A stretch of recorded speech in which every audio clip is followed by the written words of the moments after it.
Hoje a gente vai começar um pouco diferente essa entrevista. Eu vou começar me apresentando. Eu sou alta, sempre fui alta, 1,72 m, morena, cabelos escuros, castanhos escuros, olhos castanhos escuros e venho nascida de um pai imigrante árabe. Sua vez, Maravilha, Rodrigo. muito legal. Bom, eu sou o Rodrigo Credídio, tenho 44 anos, tenho pele clara, cabelos castanhos liso, bem curtinho, olhos castanhos também, um nariz alongado e um cavanhaque grisalho já. Estou vestindo uma camisa preta e atrás de mim uma pintura moderna aqui com traços feitos em carvão e pinceladas em vermelho e amarelo e branco também. Um prazer estar aqui, Jamile, com você. Ai, que bom. Eu que agradeço. Estou muito feliz com a sua presença. Acho que a gente está ganhando muito com essa entrevista, de cara já. Eu concordo, eu estou ganhando bastante já do meu lado aqui. O que eu achei muito interessante é que, primeiro, que a gente já começou diferente, né? E segundo, que você aponta descrições que eu não fiz e talvez não lembrasse de fazer, e pensei na minha origem. Isso me levou, de alguma forma, a pensar na minha origem. E você não falou da sua origem, mas você falou do quadro, É, que faz parte da sua origem também, né? exato, exato. Esse quadro ele foi pintado pela minha mãe e foi um presente quando eu me mudei para esse apartamento aqui em São Paulo. E eu uso bastante nas minhas transmissões, nas minhas falas, porque é como se fosse um abraço acolhedor assim, da família, das raízes, né? E eu acho legal a gente comentar para o público aí, né, Jamile, porque da descrição inicial. Acho que é Boa, legal, né? boa, boa. Começa Como então. a gente, Bacana. Como eu trabalho com inclusão há 6 anos, eu aprendi a enxergar outros mundos, outros Brasis que às vezes não estão tão evidentes, formado principalmente por pessoas com deficiência. Então, a descrição pessoal ela é importante para que as pessoas cegas, principalmente as com baixa visão, possam saber um pouco de quem que é a Jamile, de como é a Jamile, de como é o Rodrigo e associar as nossas vozes à nossa descrição. Tudo isso faz com que a gente tenha um comportamento mais empático e é isso que você falou, é um exercício de a gente não avaliar, mas sim de descrever nós mesmos, né? Então é um É exercício muito, muito gostoso de fazer. interessante porque isso, de qualquer forma, eu acho que a voz é um elemento muito forte da nossa imaginação, né? Tanto é que quando a gente lê um livro, a gente imagina não só como é aquela pessoa, mas a voz dela, muitas vezes, né? E Verdade. eu sou muito ligada em voz e eu acho que a gente acaba reconhecendo quando aquela voz está triste, quando aquela voz está muito pausada, né? Fora do contexto do dia a dia, que normalmente você está acostumado a escutar. Então, através da voz, a gente consegue perceber várias coisas. Então são gestos, é o tom da voz, é a face, né, as expressões faciais. Por isso que a comunicação através de Libras, que é a língua brasileira de sinais, também tem o gestual associado ao facial, né? Porque tudo isso é um conjunto que contextualiza uma frase, uma sentença em sinais. Então, o não verbal, eu falo bastante disso, que ele fala, às vezes, mais verdades do que a nossa fala. Perfeito, perfeito. Eu acho que a gente já começou diferente para apresentar uma pessoa que tem uma função diferente nessa vida. Conta pra gente como é que você se descreve profissionalmente para a gente enveredar pela tua história. Legal. Eu me considero, antes de mais nada, um apaixonado por pessoas e pelo mundo da diversidade. E eu tenho um papel de como consultor na área de empatia e comunicação inclusiva. O que é a comunicação inclusiva? É a comunicação universal, não violenta e que acolhe todas as pessoas. Essa é a missão da comunicação inclusiva. E eu posso dizer, Jamile, que eu sou consultor porque após 6 anos que eu estou nessa função, virou não, desde o começo virou um propósito, né? Então, eu posso falar que eu sou. Antes de ser consultor de comunicação inclusiva e empatia, eu estava como um executivo de marketing de grandes empresas multinacionais. Trabalhei nessa área há 16 anos, né? Até despertar e me encontrar nessa nova vocação que é maravilhosa, né? Para a gente, segunda-feira e sexta-feira São dias maravilhosos. O sextou é todo dia, porque é gostoso trabalhar com o que a gente tá apaixonado, né? Eu acho que a palavra certa é apaixonado, até porque depois, quando vira amor, é para a vida inteira, né? Com certeza. Então, conta pra gente como é que é essa história do executivo até hoje. Então, queria assim saber se você, qual a tua formação inicial, entendendo que muita gente que vê o nosso canal são jovens que também estão buscando se identificar com pessoas que já estão por aí, vivendo os seus propósitos, profissões diferentes, profissões que eles talvez gostassem de conhecer melhor, né? Então esse é o grande foco do nosso canal, por isso que ele se chama Profissa na Real, porque é como acontece na real, né? A gente entra por um lugar e sai pelo outro, muitas vezes. É verdade. Então, eu sou formado em comunicação social. Desde pequeno, eu sou um grande apaixonado pela publicidade, pela comunicação, pelos filmes. E na época eu morava em Recife, eu sou de Recife, e eu via muito para São Paulo como férias, né? E eu ficava encantado naquela época, na década de 80, aqueles cartazes, aqueles painéis espalhados pela cidade, isso me fascinava. Então, eu ingressei na faculdade de comunicação querendo trabalhar em agência de publicidade, olha só. Queria ser um criativo, criar campanhas, e acabei indo para uma direção parecida, correlata, que é a direção do marketing, né? Onde, além das campanhas, também tem a função de desenvolver embalagens, trabalhar campanhas de ponto de venda, precificar, enfim, uma série de outras coisas que não só a comunicação. Fiz uma pós-graduação em administração de empresas, também para criar maior parrudez nessa função de executivo de marketing e de comunicação. E trabalhei 16 anos, Jamile, em 3 grandes empresas, as 3 do setor farmacêutico, e até o momento que eu vi que nada mais fazia sentido, assim, que algo faltava, e eu não sabia exatamente o quê. Esse que é o grande desafio, né?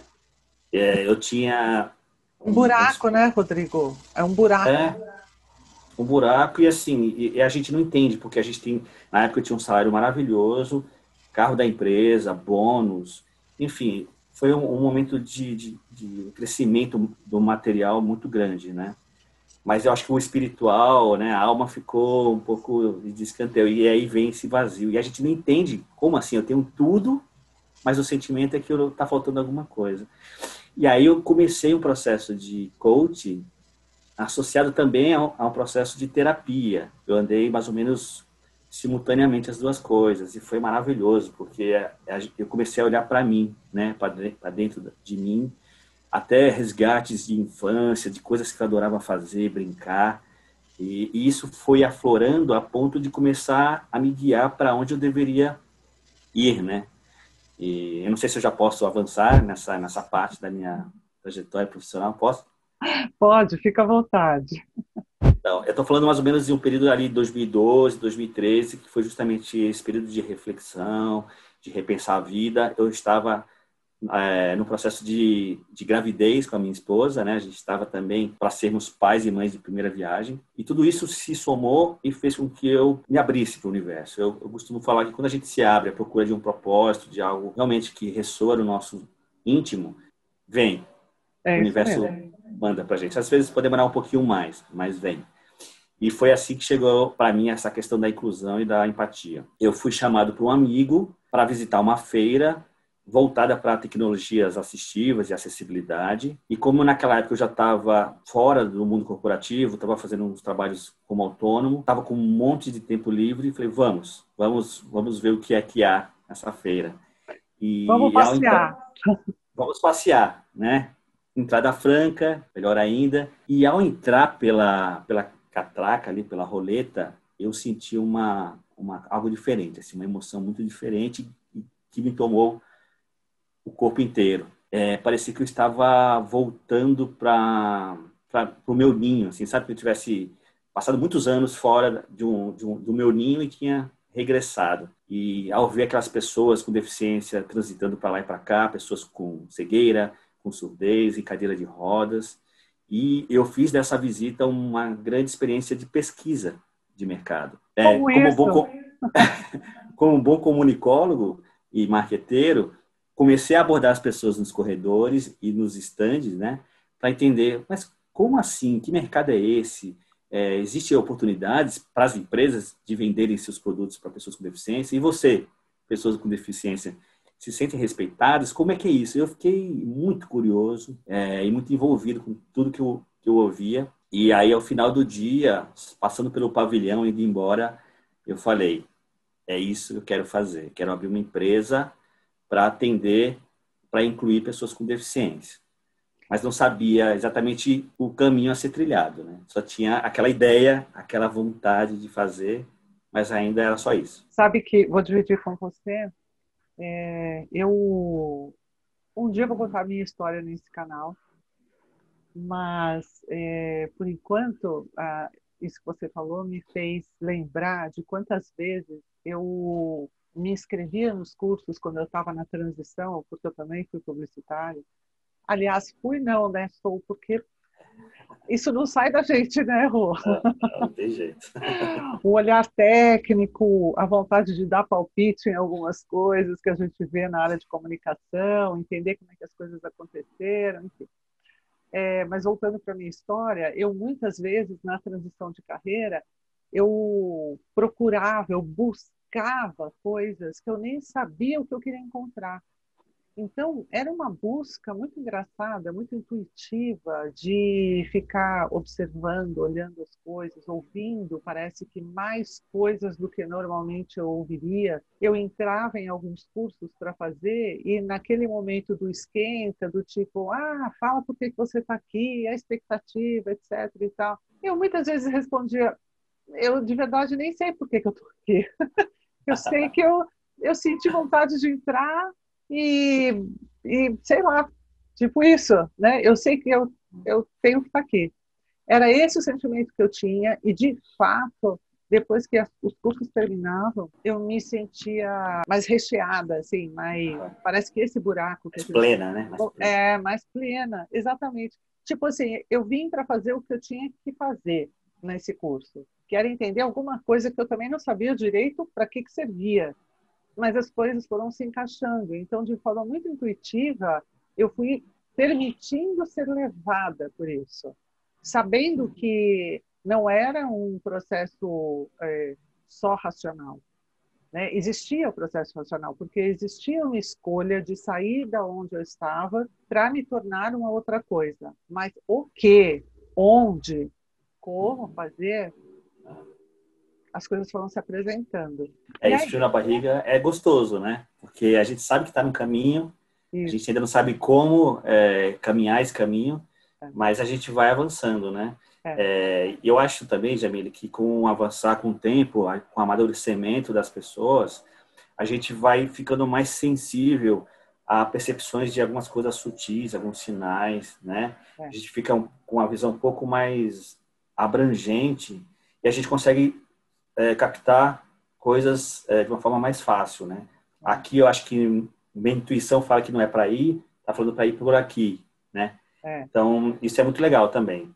E me conta É um uma processo. coisa, deste dia que você percebeu que a ficha caiu, na verdade, né? O que você fez a partir daí? Porque assim, né? Tudo bem, parece um divisor de águas a feira, É. né? O antes, que ok, que nada de diferente, foi um executivo e tal, cumpriu com as suas missões como executivo, mas a partir desse divisor de águas, como é que a gente começa numa e ainda mais num caminho aonde ele não está ainda tão claro para as pessoas? Você falou uma expressão que foi o sentimento mesmo, divisor de águas. Eu até linkaria o primeiro divisor de águas, o processo de mentoria ou de coach, que me levou a desgarrar do mundo corporativo e me soltar e mergulhar nesse mundo do empreendedorismo. O segundo foi, com certeza, essa visita a essa feira. E aí, o que eu fiz? Eu comecei a falar com os parentes, com os amigos, com a esposa. E numa dessas conversas que eu tive foi com meu irmão, né? Por isso que o nome da minha empresa se chama Good Bros, né? Que é bons irmãos em inglês. E ele me apoiou muito, assim, nossa, que legal, conta comigo para ser teu sócio, para a gente avançar. E aí a pergunta que eu fiz, né, que ele ficou sem responder, é: o que a gente vai vender? Qual é o Beleza. serviço, né? Eu já tenho sócio, né, Rô? Eu já tenho sócio, Já tem quem já tenho o comprar, né? nome da empresa, mas o que eu vou vender mesmo? Pois é, e assim, eu sou formado em comunicação, trabalhei em marketing, meu irmão é formado em design, trabalha com desenvolvimento de aplicativos e sites, então a gente tentou juntar as duas coisas. E a gente passou a oferecer sites e aplicativos com acessibilidade para as pessoas, né? Foi assim que começou a história. Mas não foi fácil. O começo foi bem turbulento, porque a gente não tinha nome no mercado, não tinha experiência nesse mercado, né? Então, foram vários vendavais que a gente teve que enfrentar para poder chegar onde a gente chegou. Hoje, o carro-chefe da empresa ainda é a parte que a gente chama de acessibilidade digital, né? Que é pegar sites, aplicativos e deixá-los também preparados para pessoas cegas, surdas, com deficiência intelectual, deficiência física. Mas também hoje a gente tem um portfólio que é mais a minha praia de comunicação, né? De workshops, de como fazer descrição de imagem nas redes sociais, como deixar os vídeos também adequados, com janela de libras, legendagem. Então, hoje a gente tem um leque bem amplo na área de comunicação inclusiva. Mas o começo foi suado. E assim, quando a gente começou a conseguir cliente, foi um entusiasmo muito grande, porque isso nos impulsionava a ir para o segundo cliente, terceiro cliente, e aí a coisa vai, né? É, Assim, eu, é muito gostoso.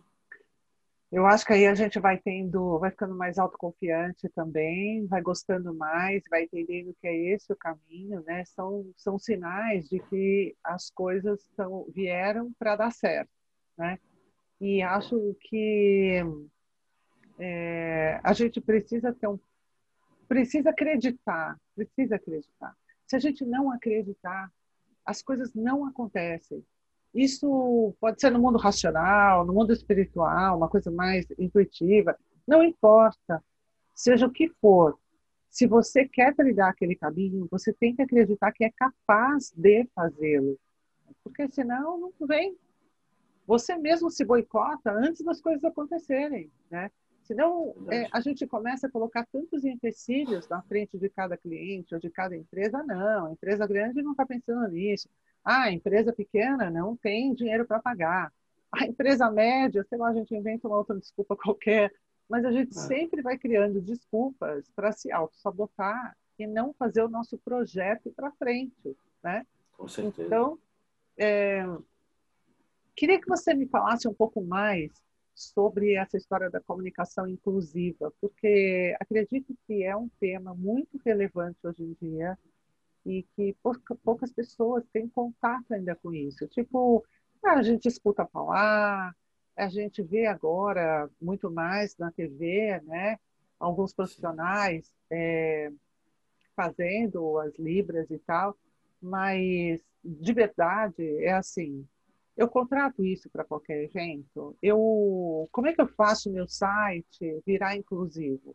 Por que eu preciso fazer isso? Será que eu já ouvi perguntas do tipo, será que o público que não está, que a informação não está acessível para eles, consumiria o meu produto? Então, parece que esse público ainda carrega um preconceito de não consumidor, porque a gente sabe que não é verdade. Sim. Então, queria que você falasse um pouco para a gente disso. Concordo com você. Não só o público de pessoas com deficiência, mas se a gente pegar outros grupos, né, que a gente chama de grupos de afinidade, os negros e negras, comunidade LGBTQI+, né, que pode ter mais letras, a própria, as pessoas com mais de 60 anos, enfim, existem vários grupos de afinidade, vários recortes. E as empresas acabam não olhando para esses segmentos, principalmente o de deficiência, como pessoas possíveis de se comprarem, de virarem clientes dos seus produtos e de seus serviços. Acho que a mesma sensação que eu tive ao entrar numa feira e vi, nossa, achei Atlantis, né? É isso que eu busco quando eu converso com uma empresa. Obviamente, eu levo muitos dados e fatos para que essas pessoas possam ter esse despertar, né? Você sabia, Jamile, que no Brasil, 1 em cada 4 brasileiros tem alguma deficiência? Isso Não. é em torno de 45 milhões de brasileiros. Que marca não quer falar com 45 milhões de brasileiros, né? Agora, explica para a gente que tipo de deficiência, o que você chama de deficiência quando você fala isso? Ah, sim, perfeito. Existe um critério que é usado pelo censo do IBGE, que é quem faz as mensurações a cada 10 anos, que é a presença de alguma dificuldade, seja na locomoção, seja na fala, seja na audição. E a própria pessoa relata, sim, eu tenho uma dificuldade leve, moderada ou severa, ou grande. E aí, isso é o que caracteriza, sob a ótica do censo do IBGE, deficiência, né? Sob a minha ótica e de vários outros consultores que trabalham nessa minha área, deficiência ela não está no corpo, né? Ela está na relação. Se você me colocar no avião e eu pousar amanhã em Taiwan, sem nenhum intérprete, sem nada sobre a língua, eu vou me sentir uma pessoa com deficiência, né? E eu vou me sentir excluído. Ou seja, o contexto onde eu me insiro vai fazer com que apareçam as deficiências. Perfeito. Se você contratar, se você é uma vinícola e precisa de degustadores de vinho, você contrata uma pessoa cega, eu posso apostar que vai ser o melhor funcionário, o funcionário que você vai ter, porque o sentido do olfato na pessoa cega ele é mais apurado. Então, olha só. Especializado, né? Então, nessa função, nesse contexto, não existe a deficiência. Percebe? Então, como as empresas não sabem para quem elas estão se comunicando, porque à medida que você coloca um post no Facebook, coloca um vídeo no YouTube, está colocando para o mundo inteiro. Você não sabe quem vai consumir aquilo. E pode ser uma pessoa negra, pode ser uma pessoa indígena, pode ser uma pessoa cega, enfim. E por isso a importância de não só zelar pelos recursos de acessibilidade, mas também pelo jeito que você se comunica, né? Evitar palavras que possam ser pejorativas, que podem jogar contra a sua reputação. Na medida do possível, evitar o uso de substantivos masculinos, que a gente ainda, como sociedade ocidental, usa muito, né? A gente, quando vai pluralizar uma palavra, a gente fala todos, né? E as mulheres, né? E quem não... E quem é a gênero, né? Que também é um outro grupo. Então, tudo isso a gente tem que... É como se fosse um malabares, né? Essa é a verdade, né? Como a gente consegue atender todo mundo sem ferir ninguém através da comunicação inclusiva. Então, é um exercício contínuo e é através do contato com as pessoas que a gente vai aprendendo, vai melhorando, vai ajustando aqui. É uma delícia. É um trabalho que nunca é igual. Achei bastante interessante isso do contexto, né? O contexto é sempre rei, não adianta. É ele que diz para a gente, a partir do contexto, o que vem, né? Sim. O fato da gente se sentir deficiente em alguma coisa é real mesmo. Quando eu fiz uma viagem para a Turquia, eu não sei falar turco, eu sei falar árabe. Então, eu quem falava árabe eu entendia, só que não se fala árabe na Turquia, só isso. Então, eu fui com a expectativa de que eu ia encontrar alguém que saberia falar árabe ali, que eu poderia, né, me comunicar. Mas o fato é, a Turquia tem pouca ainda comunicação para turista de forma geral. O inglês é falado por jovens, na sua grande maioria, mas não na grande maioria dos jovens, entendeu? É falado pelos jovens na grande maioria das vezes. Então, a gente fica muito deficiente e realmente a gente apela para a comunicação não verbal, porque é ela que nos salva, no fundo. Então, eu fico imaginando que é a comunicação não verbal que é a grande linguagem da humanidade. É curioso, né? Porque a gente se gaba, enquanto ser humano, de sermos inteligentes, seres pensantes que falam, mas até que ponto o nosso corpo ele é mais expressivo do que a nossa fala, né? Eu gosto de dizer que todos nós e todas nós somos pessoas com deficiência. Em algum momento. Se não somos, se a gente acha que não é, seremos. porque o corpo padece com o tempo, a gente vai perdendo cabelos, vai perdendo um pouco da visão, da audição, enfim, dos sentidos, né? Isso para pensar do ponto de vista da deficiência, mas tem também a questão do relacional. Como é que se a gente é violento com alguém, gritando ou até sendo violento fisicamente, existe uma deficiência aí, né, de valores, né, de ética. Então, se a gente pegar o conceito de uma forma mais ampla, todos nós, seres humanos, temos alguma deficiência, pelo menos, né? Então, quando a gente se olha como parte da problemática, da equação, fica mais fácil de a gente nos vermos como uma grande aldeia e que a gente precisa se ajudar um ao outro, né? A comunicação inclusiva vai nessa direção, de trazer, de acolher. E não de ser algo verticalizado, assim, eu sei mais que você, eu sou melhor que você. Não, eu sei coisas que você não sabe e vice-versa. Vamos trocar? Vamos juntar, né? E eu acho que a principal missão do meu trabalho como consultor nessa área é trazer isso à tona, esse espírito, né, de união, de aldeia, através da comunicação. A comunicação como elemento chave aí nesse processo. É. E aí eu fico pensando assim, a pessoa que quer entrar nesse nicho, né? Que hoje é nicho ainda, mas não será em breve. Eu acho que a gente está passando por uma transformação nesse sentido, porque cada vez mais a gente vai precisar pensar de forma inclusiva, né? E em função do nosso mindset cultural, a gente ainda não pensa assim, né? Então, eu queria que você desse dicas, por exemplo, de como que a pessoa consegue chegar no lugar que você está, por exemplo. São livros, são filmes, são cursos, são... Que, da onde vem isso? Se a pessoa quiser ter uma formação seguindo essa linha, aonde ela procura? O que ela faz? Olha, eu destacaria duas grandes coisas para serem feitas. A primeira é ser curioso e querer conversar com o maior número possível de pessoas, seja através da internet, seja em eventos, seja no ponto de ônibus. Essa diversidade de repertório faz com que a gente abra a nossa mente, a gente não seja julgador, né? E a gente receba essas informações como forma de a gente ampliar a nossa visão de mundo. O fato de a gente trabalhar com comunicação acaba sendo um facilitador em relação às pessoas um pouco mais, né, tímidas, enfim. Mas eu falaria para a pessoa procurar, na medida do possível, ampliar esse repertório. Uma outra forma de fazer isso é também lendo ou assistindo a filmes ou documentários sobre coisas que a gente não tem muita familiaridade. É sair da bolha, sabe, Jamile? É assistir a um filme árabe, é ouvir uma música africana, é ler uma biografia de uma pessoa que talvez você nem goste, mas aí você, lendo a biografia, você vai vê-la como pessoa e não como aquela celebridade, enfim. Então, eu acho que a curiosidade e o interesse de conhecer o outro é fenomenal.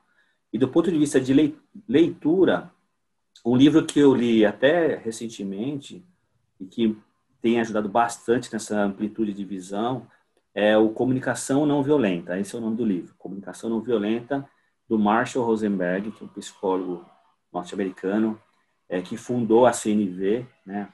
E ele fala muito da empatia, fala muito da observação, a gente não rotular, a gente já não colocar as nossas impressões, a gente apenas nos silenciarmos e deixarmos vir as informações, sejam elas verbais ou não verbais.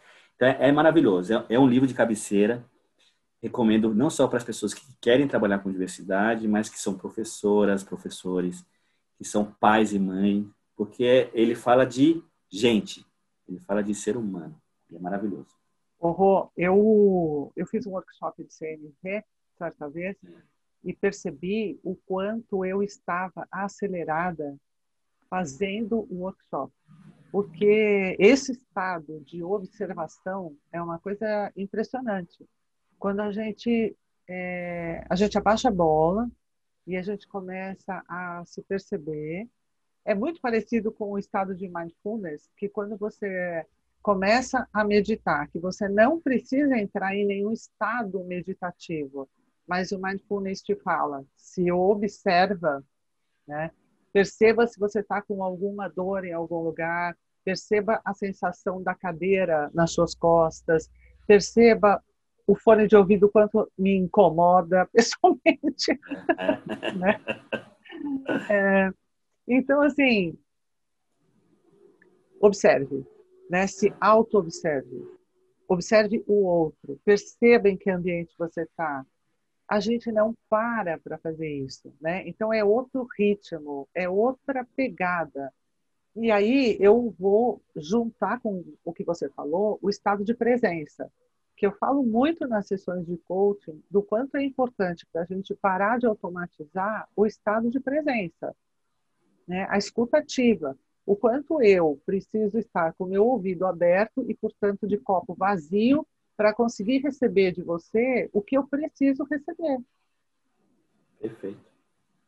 Né? Então, assim, eu acho que tudo isso que a gente está falando é assim, uma baita lição de se olhar, de se observar, de ser curioso em relação ao externo, mas de ser curioso também em relação ao interno. Porque é isso, né? Não adianta a gente querer empatizar com o outro se a gente não se aceita, se a gente não se ama, né? Não adianta a gente querer incluir alguém se a gente não se ama, se cuida. E isso me permite fazer um gancho de uma coisa que eu acho que você não sabe. Fala. Eu nasci com uma formação dos 2 pés, né? Inclusive, Não sei mesmo. fiz Sério? fiz 4 cirurgias no pé esquerdo, que inclusive calça 37, o meu da direita calça 40. E a minha vida inteira, até a época que eu fui à feira, eu sempre abafei isso, sempre neguei. Eu nunca aceitei essa característica, essa má formação dos meus pés. E parecia que esse sentimento de volta ao ninho era a grande explicação. Assim, ó, Rodrigo, eu te coloquei isso no seu corpo para você lembrar do teu propósito. Já que você não lembrou, eu vou te levar lá para a feira, tá bom? Maravilhoso, maravilhoso isso! Então, isso que você falou, ele caiu como uma luva, porque é o seguinte, foi a partir da minha autoaceitação, do meu autoamor, da minha autoempatia, que o Marshall Rosenberg fala, que eu pude olhar as outras pessoas. E esse é um pré-requisito.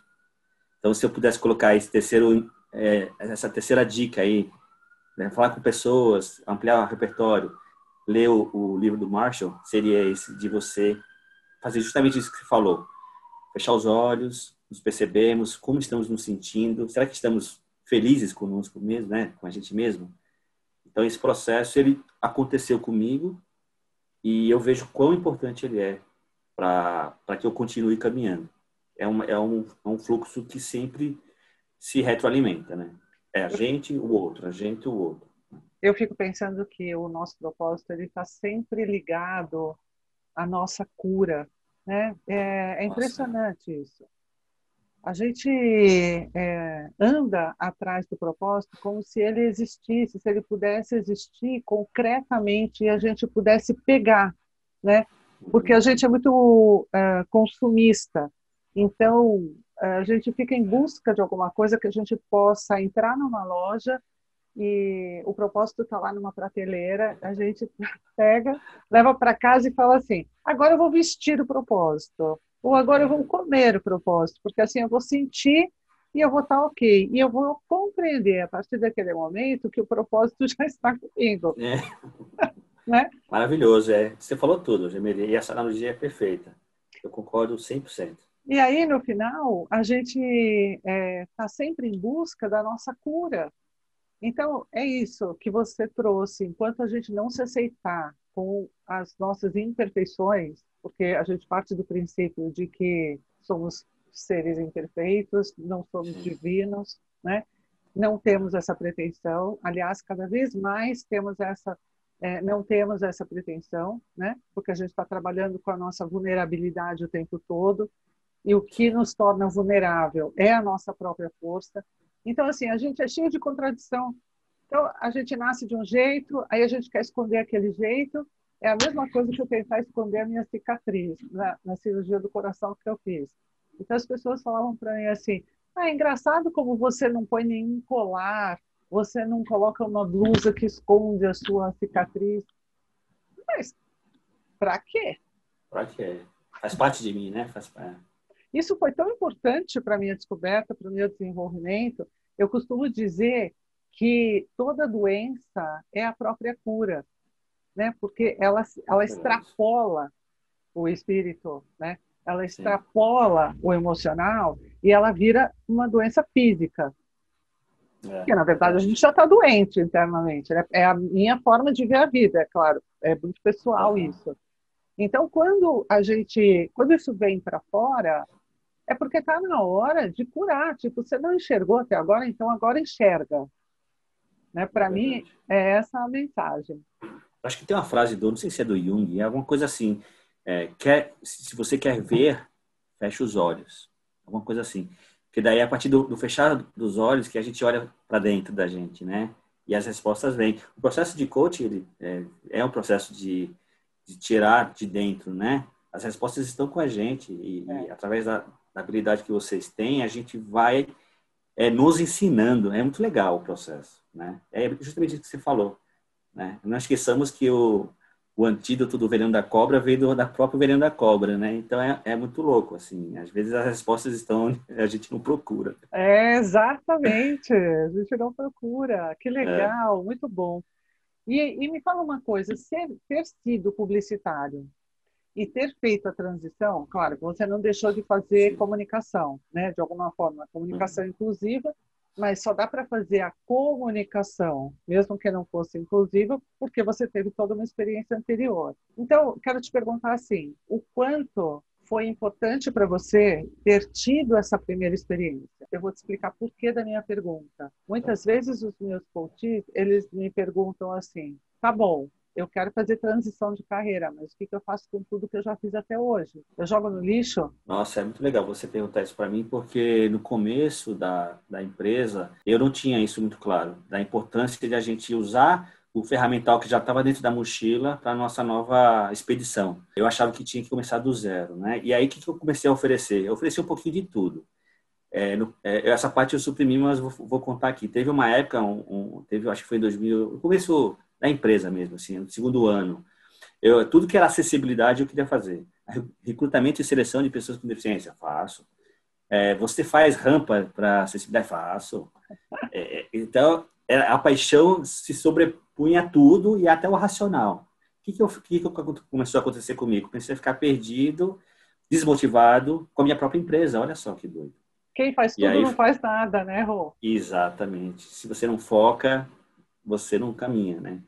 E foi através de uma conversa, e eu acho que foi um outro divisor de águas, a conversa com uma amiga minha, que falou: Rodrigo, foca em comunicação. Você tem 16 anos de experiência, usa o teu ferramental. Eu falei: nossa, é mesmo, né? Que a resposta na nossa frente e a gente não via.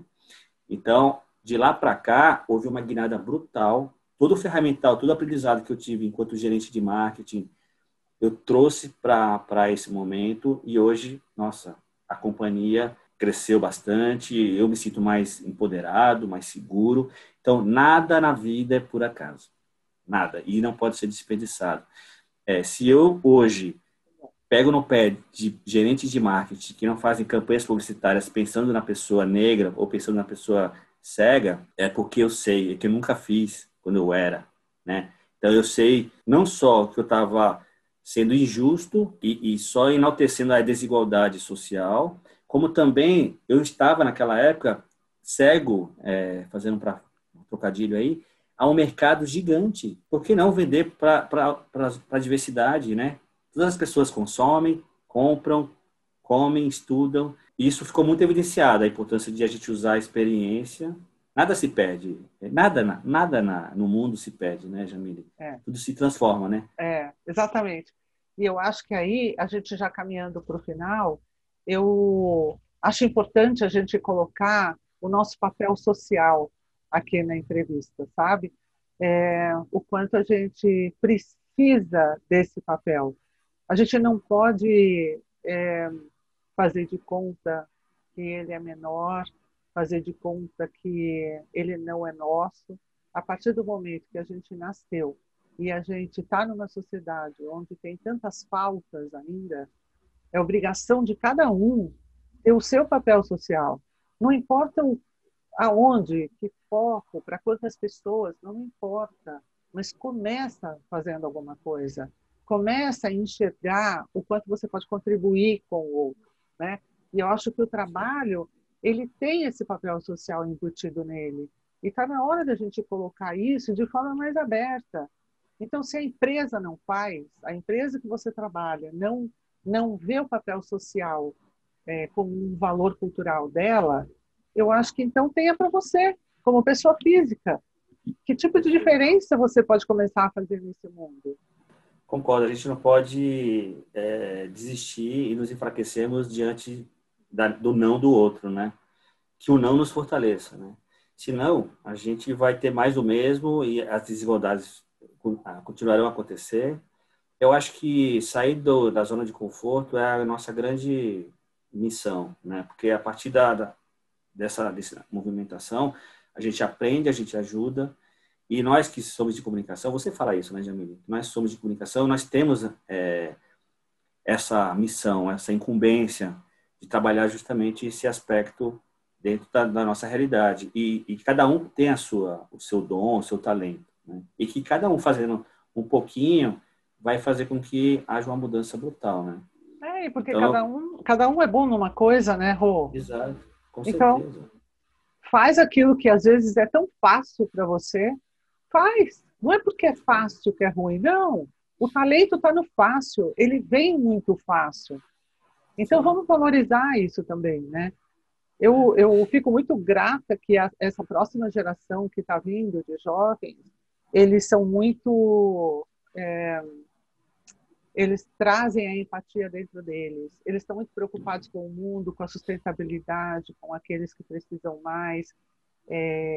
Chega a ser lindo ver isso aflorar em jovens tão novos. Hoje eu atendi uma menina de 13 anos, ela falando da empatia com 13 Uau. anos. Nossa, que mais, hein? Que potencial tem essa nova geração? Porque a gente nem a palavra empatia conhecia com 13 anos. Super, não, pois é. E eu também não conhecia até 30 e poucos anos, né, quando eu era executivo de marketing. Isso era algo para os pensadores, os filósofos, né? É. Maravilhoso, maravilhoso, Rô. Graças a Deus que essa geração está vindo para fazer essa reciclagem moral, né, e atitudinal que é tão necessária que a gente passe, né? E se você me permitir, eu acho que um comentário sobre o período que a gente está vivendo, né? Que é um período de isolamento, de distanciamento do outro, né? Mas eu acho que é uma excelente oportunidade para a gente justamente fazer esse exercício, né? O que eu, enquanto pessoa, enquanto jovem, posso, no meu mundo, contribuir todo dia para um mundo melhor, né? E acho que esse momento de a gente estar nos nossos lares faz com que a gente pense mais sobre isso, nosso papel, para onde a gente quer caminhar, o que eu quero ser, o que eu quero contribuir, né? Então, acho muito oportuna essa oportunidade que a gente tem agora à nossa frente. Perfeito. Rô, muito obrigada. Muito obrigada. Eu que agradeço, Jamile. Foi uma honra, foi um prazer te ter aqui. Esse bate-papo com certeza iria por mais uma hora. A gente já está há uma hora Há uma hora conversando. já, uau! Legal. Então, se você quiser deixar os seus contatos, depois a gente coloca aqui embaixo. Legal. A minha empresa se chama Good Bros, é goodbros.com.br e é Good Bros nas redes sociais. Então é Good, né, de bom, G-O-O-D de dado, B-R-O-S. Good Bros, tudo junto. E quem quiser caminhar nessa direção da diversidade, da inclusão, tá mais que bem-vindo aí e vai ser uma força a mais para a gente movimentar a humanidade para um caminho de mais equidade e mais amor, né?